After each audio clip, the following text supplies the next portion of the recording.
Hoy estoy aquí para transmitiros la entrevista que se publicó ayer mismo a Javier González de Lara.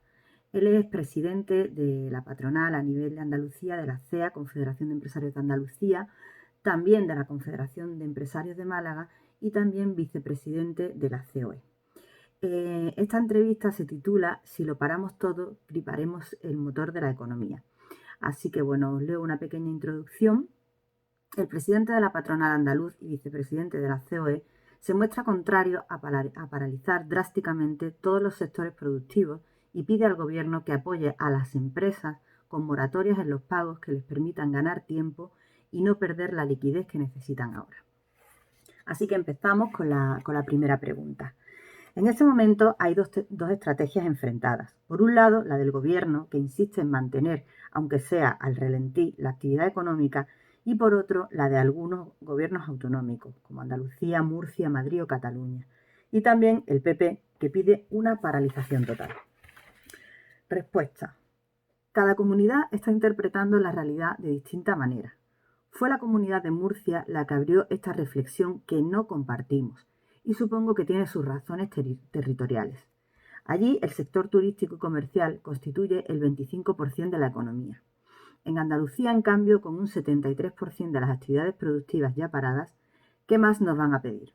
Si lo paramos todo, bloquearemos el motor y luego no seremos capaces de ponerlo en posición de arranque. Cuando paras un motor y lo gripas, arrancarlo es tremendamente complejo. La estrategia no puede ser paremos la economía, sino protejamos mejor a los trabajadores. Mire, le pongo un ejemplo. Hay empresas que tienen comercios minoristas a las que se les ha obligado a cerrar, pero también son suministradoras de recambios para el mantenimiento de las calderas de los hospitales o de canalizaciones para el saneamiento de los parques de bomberos. Si cierran el día en que tengamos una avería en un hospital, ¿quién la arregla? Estamos trabajando cada día con la bayoneta calada para transmitir a cada ministerio que hay actividades que no están consideradas esenciales en el decreto de estado de alarma y sin embargo son vitales para que sigan funcionando los servicios. Si frenamos la actividad de las empresas que producen envases de vidrio, de plástico o de cartón, dentro de 10 días el sector alimentario o el farmacéutico no podrían empaquetar y distribuir. Y hay también una razón emocional. No podemos dejar solos a quienes sí están a diario en la trinchera. Todos los días se denuncia que no se están tomando medidas de protección para los trabajadores de la construcción. Por ejemplo, si no hay equipos para proteger a los sanitarios, ¿cómo vamos a confiar en que se va a proteger a los trabajadores de otros sectores? Claro, pero ese es un problema que puede solucionarse en cuestión de días si realmente llegan todos los contingentes que están en marcha gracias al esfuerzo de las administraciones y de las empresas, que hacen un trabajo ingente para traer equipos. Si paramos la construcción, no solo paramos las grandes obras, sino también las pequeñas rehabilitaciones, las reparaciones. Los hogares están sufriendo un estrés importante como resultado de este confinamiento. Y llegará el momento en que se estropeará un grifo, un bajante, un ascensor o el sistema eléctrico. ¿O es que creemos que no nos va a fallar nunca el wifi? Si al ciudadano lo dejamos abandonado, como en otros países que todos conocemos, donde cada cual se ha de hacer su propia chapuza, iremos mal. El confinamiento no puede significar abandono. Esta crisis nos ha llegado sin libro de instrucciones y tenemos que escribir el guión a diario, pero ojo con tomar decisiones precipitadas. No paremos la caldera, no paremos el motor, porque después será mucho más difícil recuperar el pulso. ¿Ha habido imprevisión por parte del Gobierno? No me corresponde a mí ese análisis político, pero tiempo habrá para exigir cuentas y pedir explicaciones. Ahora hay que crear una conciencia colectiva de que tenemos que ayudarnos todos sin entrar en el enfrentamiento político. Si no, nos estaremos alejando de la realidad de los ciudadanos. Los ciudadanos no son tontos y ven quién está aportando soluciones y quién no. Pese a las medidas tomadas por el Gobierno, dígame la más importante que echa en falta. El Gobierno tiene buena voluntad, pero le falta concreción en un tema que es vital: dar liquidez a las empresas. Se están haciendo anuncios que son plausibles, pero vamos a ver cómo se plasman. Tenemos prometidas nuevas líneas de fondos ICO, pero si la tramitación no es ágil, se generará mucha frustración. Normalmente te piden un balance de las cuentas, estar al corriente con la seguridad social, el IVA, el IRPF, un informe sobre la posición de riesgo en el mercado. Tenemos que agilizar todos estos trámites al máximo, porque lo que las empresas estamos reclamando es tiempo.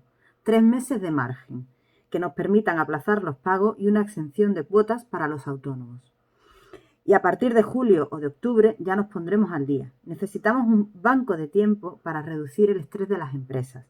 La liquidez, como el séptimo de caballería, no puede llegarle tarde a las empresas, porque entonces ya no habrá nada que salvar.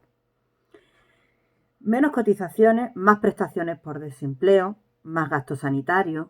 ¿Quién va a pagar todo esto? Europa va a permitir que se incumpla la regla de gasto y el objetivo de déficit. Y el Banco Central Europeo ha anunciado una inyección de capital en la línea del Plan Marshall, anunciado por la presidenta de la Comisión Europea. En Francia y en Italia se le ha dado ya una moratoria a las empresas porque son las que sostienen el empleo.